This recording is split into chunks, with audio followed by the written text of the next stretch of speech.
Thought I'd read some Bible for you tonight.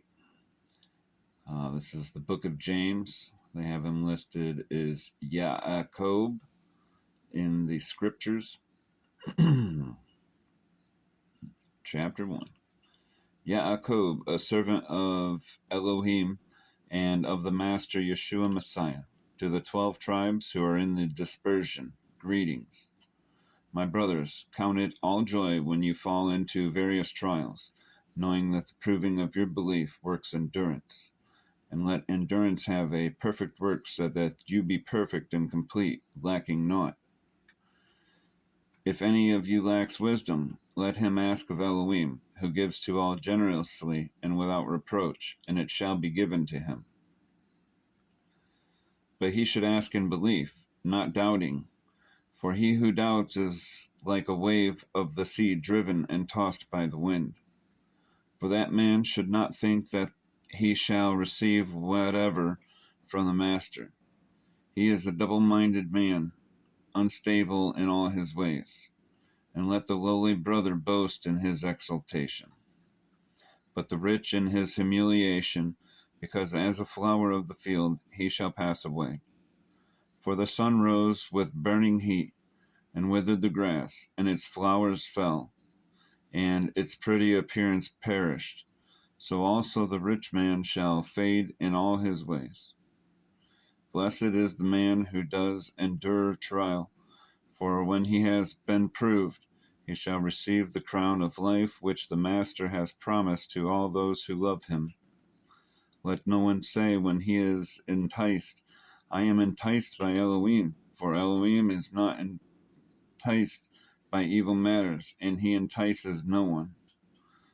But each one is enticed when he is drawn away by his own desires and trapped. Then when desire has conceived, it gives birth to sin, and sin, when it has been accomplished, brings forth death. Do not go astray, my beloved brothers. Every good gift and every perfect gift is from above, coming down from the Father of lights, with whom there is no change nor shadow of turning. Having proposed it, he brought us forth by the word of truth, for us to be a kind of first fruits of his creatures. So then, my beloved brothers, let every man be swift to hear, slow to speak, slow to wrath. For the wrath of man does not work the righteousness of Elohim. Therefore put away all filthiness and overflow of evil, and receive with meekness the implanted word, which is able to save your lives. And become doers of the word, and not hearers only, deceiving yourselves. Because if anyone is a hearer of the word, and not a doer, he is like a man who looks at his natural face in a mirror. For he looks at himself, and goes away, and immediately forgets what he was like. But he that looked into the perfect Torah, that of freedom, and continues in it, not becoming a hearer that forgets, but a doer of work, this one shall be blessed in his doings of the Torah. Little kitten. If anyone among you thinks he is religious, and does not bridle his tongue, but deceives his own heart, this one's religion is worthless. Clean and undefiled religion before the Elohim and Father is this, to visit orphans and widows in their affliction, and to keep oneself unstained from the world. My brothers, do not hold the belief of our Master Yeshua Messiah, the Master of esteem, with partiality. For if there should come into your meeting place a man with gold rings and a splendid robe, and there should also come in a poor one dressed in rags, and you pay attention to the one wearing the splendid robe, and say to him, you sit here in a good place, and say to the poor one, you stand there, or sit here by my feet. Have you not discriminated among yourselves, and become judges with wicked thoughts? Listen, my beloved brothers, has Elohim not chosen the poor of this world, rich in belief, and heirs of the reign which he promised to those who love him? but you have shown disrespect towards the poor man. Do not the rich oppress you and drag you into the courts?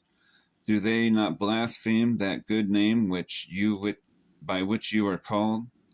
If you truly accomplish the sovereign law according to the Scripture, you shall love your neighbor as yourself. You do well. But if you show partiality, you commit sin, being found guilty by the Torah as transgressors.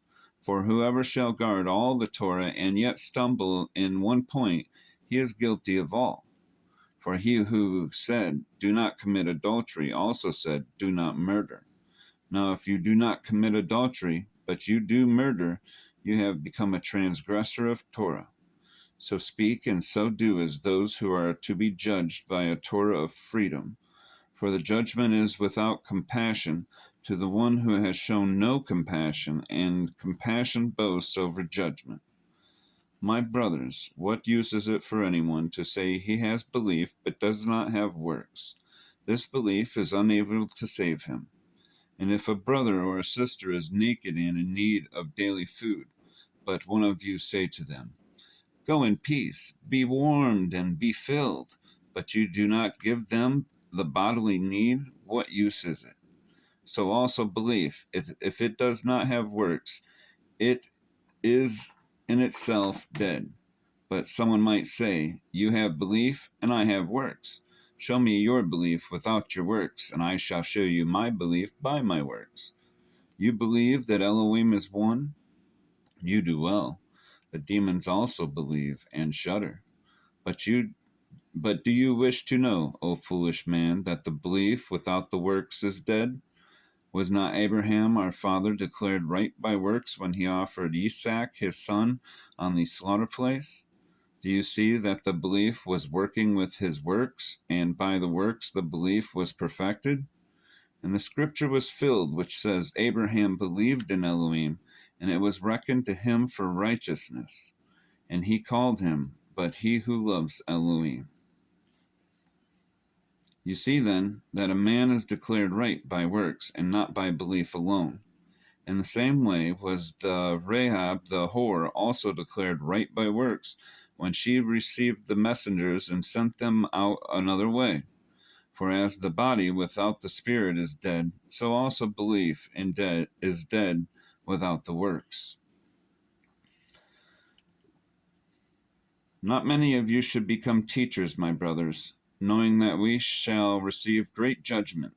For we all stumble in many matters. If anyone does not stumble in word, he is a perfect man, able also to bridle the entire body. Look, we put bits in the mouths of horses for them to obey us, and we turn their body. Look at the ships, too. Also they, so big, and are driven by the strong winds, they are turned by a very small rudder, whenever the pilot intends. So, too, the tongue is a little member, yet boasts greatly. See how a little fire kindles a great forest. And the tongue is a fire, the world of unrighteousness. Among our members the tongue is set, the one defiling the entire body, and setting on fire the wheel of life, and it is set on fire by Gehenna. For every kind of beast and bird, of reptile and creature of the sea is tamed and has been tamed by mankind. But no man is able to tame the tongue. It is unruly evil, filled with deadly poison. With it we bless our Elohim and Father, and with it we curse men, who have been made in the likeness of Elohim. Out of the same mouth proceed blessing and cursing. My brothers, this should not be so. Does the fountain send forth the sweet and bitter from the same opening? My brothers, is a fig tree able to bear olives, or a grapevine fig? I'm sorry, I'm snickering because, I like the phrasing back there, a couple verses. Who is wise and understanding among you? Let him show by his good behavior his works in meekness of wisdom. But if you have bitter jealousy and self-seeking in your hearts, do not boast against and lie against the truth. This is not the wisdom coming down from above, but it is earthly, unspiritual, demonic. For where jealousy and self-seeking are, there is confusion and every foul deed. But the wisdom from above is first clean, then peaceable, gentle, ready to obey, filled with compassion and good fruits, without partiality and without hypocrisy. And the fruit of righteousness is sown in peace by those who make peace. How long is James? 5 chapters? We're going for it. Where do fightings and strivings come from among you? Do they not come from your pleasures that battle in your members? You desire and do not have. You murder and are jealous and unable to obtain. You strive and fight, and you do not possess, because you do not ask. You ask and do not receive, because you ask evilly, in order to spend it on your pleasures. Adulterers and adulteresses, do you not know that friendship with the world is enmity with Elohim? Whoever therefore intends to be a friend of the world makes himself an enemy of Elohim. Or do you think that the Scripture speaks to no purpose? Does the Spirit which dwells in us intensely crave unto envy?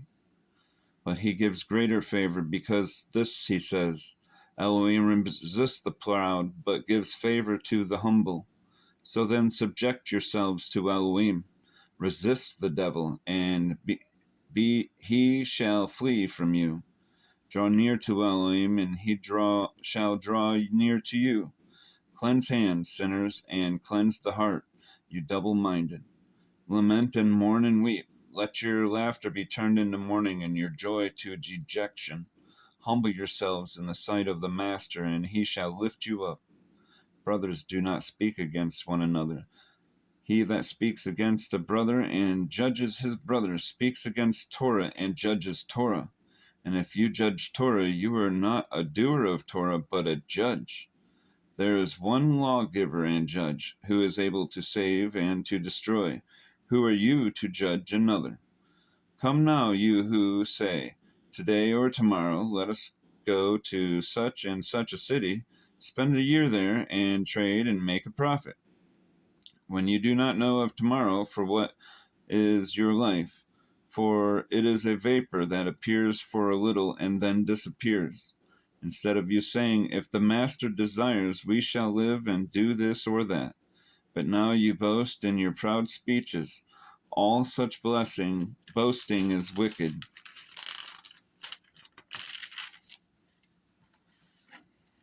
To him, then, who knows to do good and does not do it, to him it is sin. Come now, rich ones, weep, crying aloud over the hardships coming upon you. Your riches have rotted, and your garments have become moth-eaten. Your gold and silver have become rusty, and their rust shall be a witness against you, and shall eat your flesh like fire. You have laid up treasures in the last days. See, the wages of the workmen who mowed your fields, which you kept back, cry out, and the cries of the reapers have reached the ears of Yahweh of hosts. You have lived on the earth in pleasure and luxury. You have flattened your hearts as in the day of slaughter.